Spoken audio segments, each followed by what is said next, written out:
बचपन से सुनते आ रहे हैं कि हिंदुस्तान पर तकरीबन 50 बरस तक पूरी शान और शौकत से हुक्मरान रहने वाले मुगल बादशाह औरंगजेब आलमगीर अपने जाती अखराजात पूरे करने के लिए टोपियां बेचा करते थे। रिवायात के मुताबिक ये टोपियां वो अमूर सल्तनत की अदायगी के बाद फारिग औकात में सीते भी खुद ही थे। अपने वक्त के मुतलिकुल अनान बादशाह औरंगजेब आलमगीर की शख्सियत पर दरवेशी का मलमा चढ़ाने के लिए घड़ी गई ये कहानी आज भी हमारे मुआशरे में सुनी और सुनाई जाती है, और इस पर कोई ये सवाल तक नहीं पूछता कि एक तरफ इतनी शानो शौकत से भरपूर बादशाहत और दूसरी तरफ टोपियों की सिलाई और फरोख्त से दाल रोटी का बंदोबस्त, आखिर ये दोनों बातें एक साथ कैसे मुमकिन हो सकती हैं? तारीख को जदीद पैमानों पर परखने वाले ज्यादातर मोरिखीन औरंगजेब आलमगीर की शख्सियत से वाबस्ता इस कहानी को मुस्तरद करते हैं। पंजाब यूनिवर्सिटी के शोबा तारीख से वाबस्ता प्रोफेसर डॉक्टर फराज अंजुम मुगलिया दौर पर सनद की हैसियत रखते हैं। वो कहते हैं कि औरंगजेब आलमगीर के साथ मंसूब ये कहानी न सिर्फ मनगढ़ंत और बेबुनियाद है बल्कि अक्ले इंसानी के भी खिलाफ है। जब इनके सामने सवाल रखा गया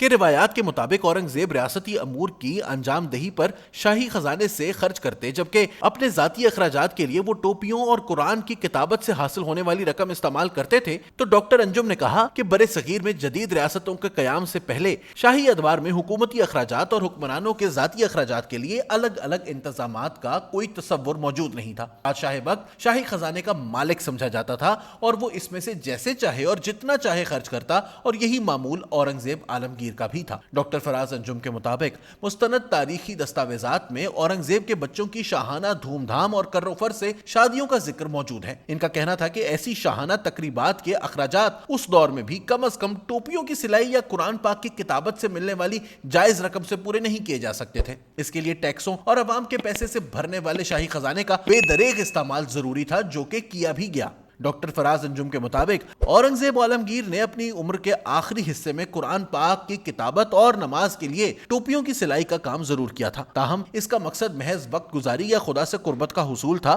रोजी रोटी का बंदोबस्त हरगिज नहीं।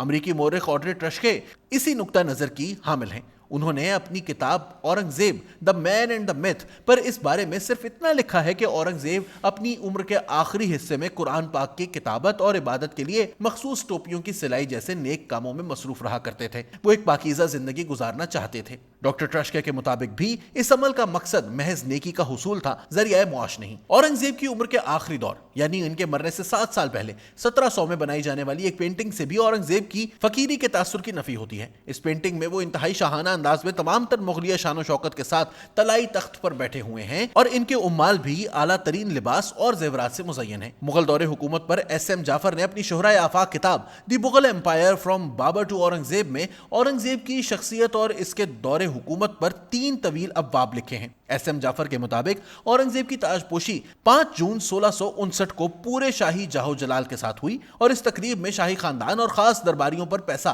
पानी की तरह बहाया गया। तफसीलात के मुताबिक ताजपोशी के मौके पर शहजादी बादशाह बेगम को 5 लाख, शहजादी ज़ेबुन्निसा को 4 लाख और शहजादी बदरुन्निसा को 1,60,000 रुपए की खतीर रकम तोहफे में दी गई। इस मौके पर शहजादों पर भी धन की बारिश हुई। शहजादा मोहम्मद सुल्तान को 3 लाख रुपए जेवरात और हाथी, जबकि शहजादा मोहम्मद आजम और शहजादा मोहम्मद मुअज्जम को 2-2 लाख रुपए अता किए गए। इतनी खतीर रकूम जो औरंगजेब ने अपने खानदान पर लुटाई किसी सूरत भी टोपियां बेचकर हासिल नहीं हो सकती थी। लिहाजा इस वाक़े से भी यह साबित होता है कि जाती अखराजात टोपियों और कुरान की किताबत से पूरे करने की रिवायत ज़ईफ बल्कि सिरे से बेबुनियाद है। इस किताब में मुसन्निफ ने औरंगजेब की जिंदगी और दौरे हुकूमत के छोटे से छोटे वाकयात पर तफसील से रोशनी डाली है। हत्ता कि इस पर मजहबी तासुब, शिद्दत पसंदी और मंदिरों को गिराने जैसे इल्जामात का भी इंतहाई मुदल्लल जवाब देते हुए तारीखी हवालों से साबित किया गया है कि औरंगजेब अगरचे अपने पेशरो मुगल हुक्मरानों की निस्बत मजहब से ज्यादा करीब थे, ताहम इस पर लगाए जाने वाले हिंदू दुश्मनी और शिद्दत पसंदी के इल्जामात इस दौर के जमीनी हकायक और वाकयात के गलत तज्जिए का नतीजा है। लेकिन इस जामे और तारीखी लिहाज से मुस्तनद किताब में औरंगजेब के टोपियां सीकर जाती अखराजात पूरे करने का जिक्र कहीं नहीं है। आखिर में एक हवाला ऐसी किताब का देना जरूरी है जिसमें औरंगजेब आलमगीर के टोपियां सीने और इन्हें दरबारियों के हाथ बेचने का तज़किरा मौजूद है।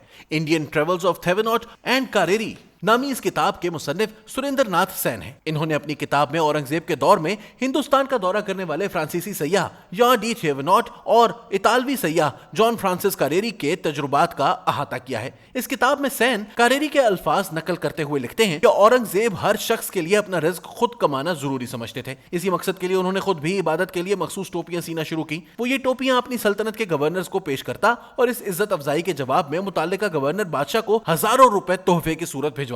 जी हाँ, तकरीबन 350 साल पहले एक टोपी का हदिया हजारों रुपए। यानी शहनशाह मुअज्जम अपने निस्फ सदी के इक्तदार के बड़े हिस्से में इस दौर के तरीकाकार के ऐन मुताबिक शाही खजाने का बेतहाशा इस्तेमाल करते रहे। और इतालवी सैयाह फ्रांसिस कारेरी के मुताबिक जब अपनी उम्र के आखिरी हिस्से में इन्हें अपने हाथ से मेहनत करने का शौक चढ़ाया तो उमरा जिल्ले इलाही की खुशनुदी के लिए एक एक टोपी के बदले हजारों रुपए की बारिश करते। यूं बादशाह सलामत के अंदर अचानक बेदार होने वाले जज्बा खुददारी की तस्कीन भी हो जाती और अपने हाथ से कमाई गई भारी रकम भी मैसर आ जाती। गो के तारीखी हवालों से यह बात भी साबित शुदा है कि औरंगजेब अपने पेशरो मुगल बादशाहों के बरक्स एक अयाश हुक्मरान हरगिज नहीं थे। ताहम टोपियां बेचकर गुजर बसर करने वाली कहानी भी एक ऐसा मफरूजा है जो मुस्तनद तारीखी हवालों की कसौटी पर हरगिज पूरा नहीं उतरता। झूठ बज़ाहिर कितना ही बेज़रर क्यों ना हो, झूठ ही होता है। और अगर किसी कौम को झूठी अजमत की ख्याली दुनिया में रहने की आदत हो जाए तो फिर वो कौम हकीकी दुनिया में कहीं की नहीं रहती। गौर कीजिए।